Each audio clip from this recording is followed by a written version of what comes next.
നമ്മൾ ഓരോരുത്തരുടെ വീട്ടിലും തീർച്ചയായിട്ടും വളർത്തേണ്ട നല്ലൊരു ഔഷധ സസ്യമാണ് കൃഷ്ണ തുളസി. കേരളത്തിലെ മിക്ക വീടുകളിലും കൃഷ്ണ തുളസി ഉണ്ടാവും, അതില്ലാത്ത വീടുണ്ടാവില്ല അല്ലേ?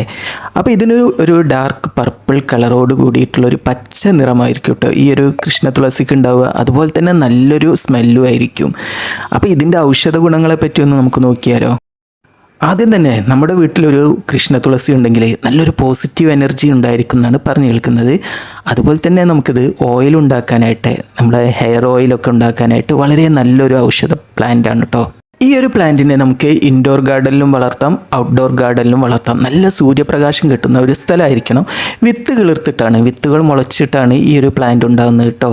ഈ ഒരു ചെടിയുടെ ഔഷധ ഗുണങ്ങളെപ്പറ്റി പറയുകയാണെങ്കിൽ തീരില്ല കേട്ടോ. അത്രയും ഔഷധ ഗുണങ്ങളാണ്. നമുക്കെല്ലാവർക്കും അറിയാം, ചുമ, ജലദോഷം, കഫക്കെട്ട്, ആസ്മ, അതുപോലെ തന്നെ വയറുവേദന, വയറിളക്കം, അങ്ങനെ ഓരോ മരുന്നിനും ഇതിൻ്റെ ഔഷധം നമ്മൾ ഉപയോഗിക്കുന്നുണ്ട് കേട്ടോ. ഇതിൻ്റെ മരുന്ന് നമ്മൾ ഉപയോഗിക്കേണ്ടത് ഒസിമം ടൈനിവിഫ്ലോറം എന്നാണ് ഇതിൻ്റെ സയൻറ്റിഫിക് നെയിം. ഇംഗ്ലീഷിൽ ബേസിൽ, അങ്ങനെ പല പേരിലും അറിയപ്പെടുന്നുണ്ട്, പർപ്പിൾ ലീഫ്, അങ്ങനെ പല പേരിലും. അപ്പോൾ ഇതുപോലെയുള്ള അറിവുകൾക്ക് ചാനൽ ഫോളോ ചെയ്യണേ.